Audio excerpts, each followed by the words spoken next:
Coming up next on a special edition of This Week in Torrance, join us as we look back to the most important stories of 2011. First, the city honors great Americans at 2 memorial services. And the city moves forward with some major construction projects. Then Torrance's big 3 automakers show the world their innovations. And the city shows its civic pride at 2 exciting events. These stories and much more are just seconds away. This is a special edition of This Week in Torrance.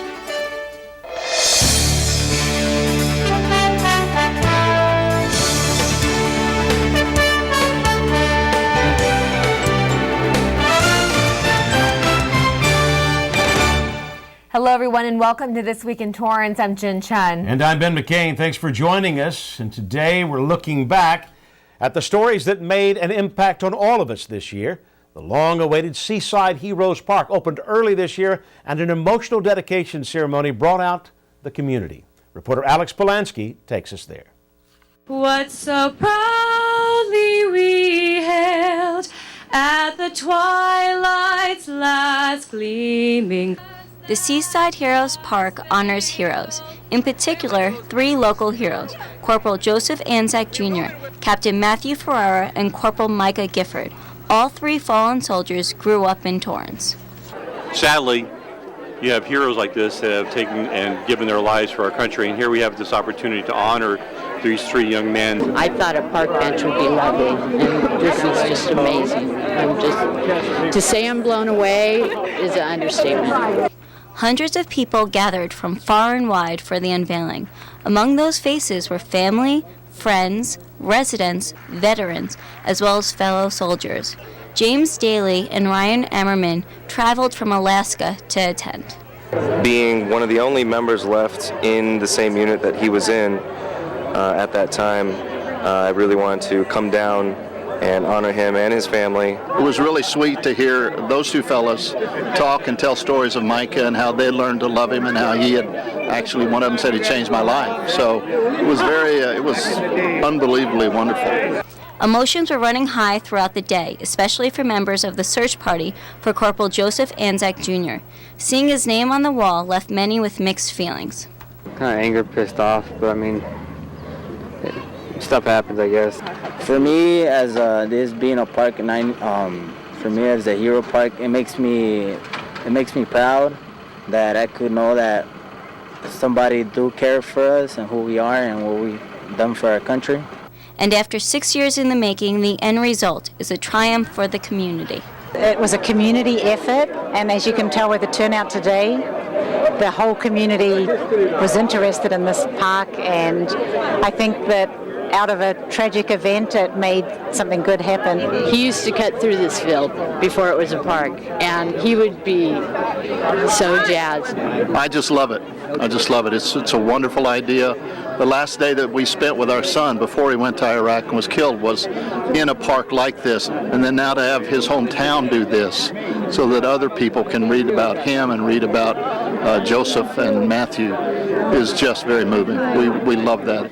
The stories of these men and others are reminders of just how close our heroes are to us and why it matters that we set up parks like this, have armed forces parades, do what we can on Veterans Day to celebrate and remember them. This year also marked the 10-year anniversary of 9/11. Across the country, Americans reflected on that tragic day's events. Here in Torrance, reporter Jacqueline Quinn takes us to the city's memorial. Community members, law enforcement, and city officials came together in front of City Hall to commemorate the 10-year anniversary of September 11th. Mayor Frank Scotto addressed the crowd, reminding everyone that this day is forever changed. Remember how we felt. Some of us felt that we could do anything to help. We would. We'd go to New York. We would try to do anything. Remember how you felt those days. Police Chief John New reflected on how it's changed the lives of public safety service workers. The events of September 11, 2001 changed law enforcement in several ways. The most glaring change, in my opinion, is we are now first preventers rather than first responders. And that message of prevention was echoed by leaders of the religious community. Ashik Karwala, a member of the Islamic faith, reminded everyone that interfaith unity is an important step in changing religious and political intolerance. We should instead recognize that in the last decade, many Americans have reached out across faiths to increase their understanding and to address common concerns. Healing and learning is close to the heart of Stephanie Schinkel, who works as a flight attendant. I'm here to remember our crew members from my airline that perished that day. We lost 17 crew members from American. Work has changed considerably for Schinkel, and her industry has undergone some major adjustments. We are constantly profiling. We have to keep ourselves and the public safe. While the attack exposed our country's vulnerability, another resident at the ceremony feels confident that law enforcement are keeping us safer now. I'm sure we're going to have incidents that happen, but I think we're in pretty good hands. But reliance on law enforcement alone is simply not enough to keep the entire community unharmed. Know your surroundings, know what to look for. Take advantage of the education that's being provided, to you, for you, by your local government. Nearly 300 people showed up at this year's event to commemorate the September 11th anniversary. The message to take away with is that now we are all first offenders, not just members of the public. For This Week in Torrance, I'm Jacqueline Quinn. Thank you, Jacqueline. In May, Mayor Frank Scotto looked to the future in his annual State of the City address. And as expected, the local economy was a major topic. Reporter Alexis Sita explains. On a national level, we're being told that the recession is technically over. On a state level, we're being told that tough choices to fix our state economy. There's going to be some very tough things coming out in the next few months from our state. You'll hear about them. On the county level, we're being told of cautious optimism for an economic uptick. Now, I'm certain everyone's confused to hear these statements. So in his annual State of the City address, Mayor Frank Scotto tried to ease the confusion as it pertains to Torrance. Some businesses have struggled. Some businesses have left. But it also means that new businesses are continuing to choose Torrance as home. Businesses with strong customer base, with a variety of offerings, are knocking on our doors. In-N-Out Burger, Fresh and Easy Market, Mac Mall, and Lotus Pet Foods are just some of the familiar brands coming to the city. Car dealerships like Hyundai and DCH Toyota will also replace closed dealerships, all of which means hundreds of new jobs. Remember, the engine that drives the city is employment.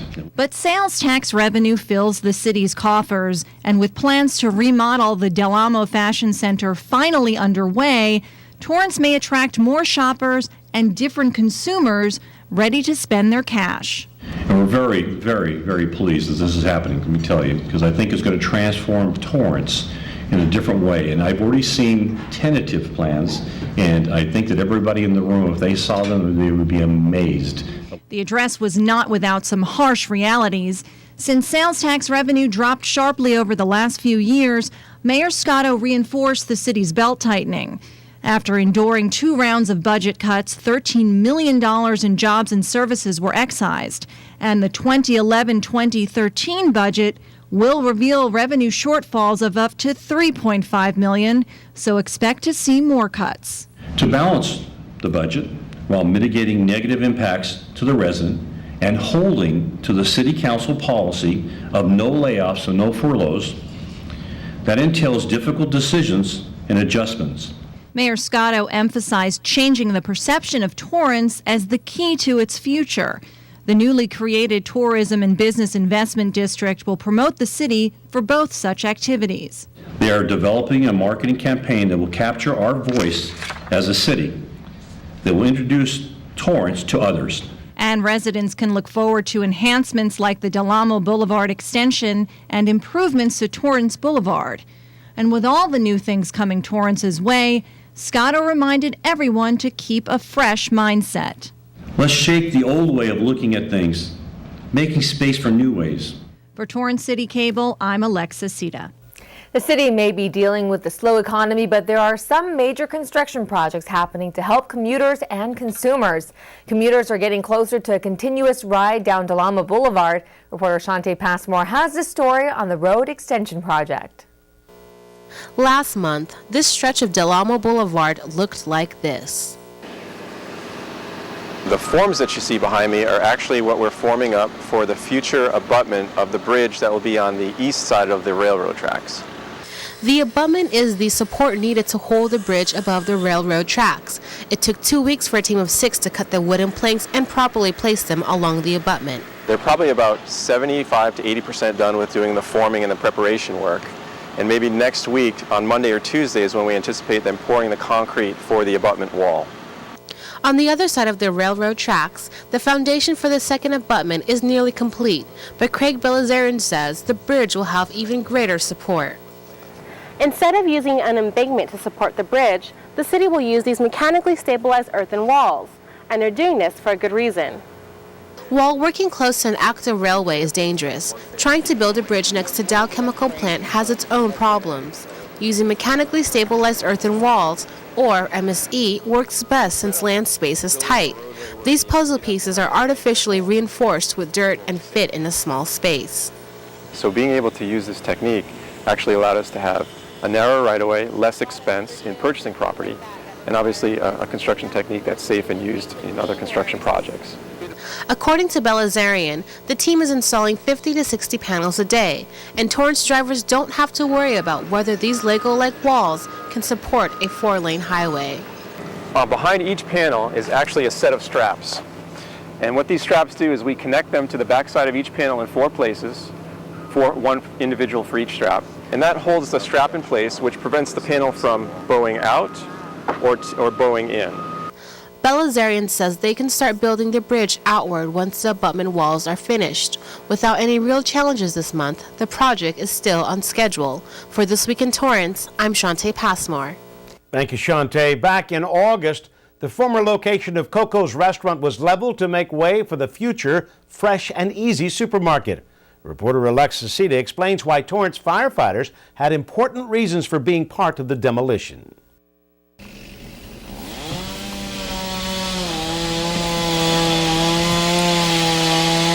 Check out these Torrance firefighters in action on the roof of this local building.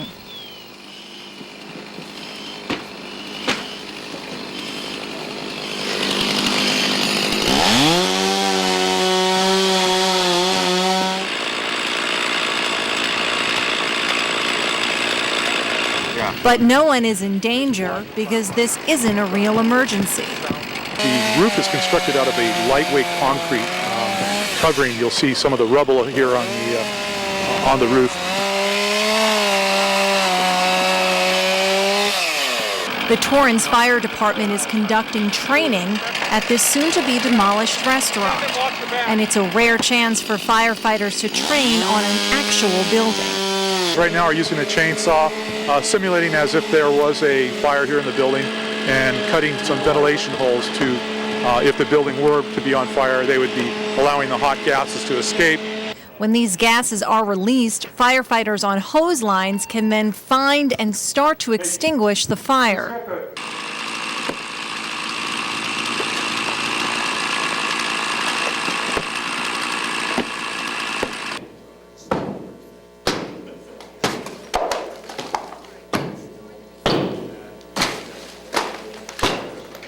Something you don't see every day, so using this training opportunity has been a great thing for the Torrance Fire Department. And it's an opportunity that will benefit everyone. For Torrance City Cable, I'm Alexis Sita.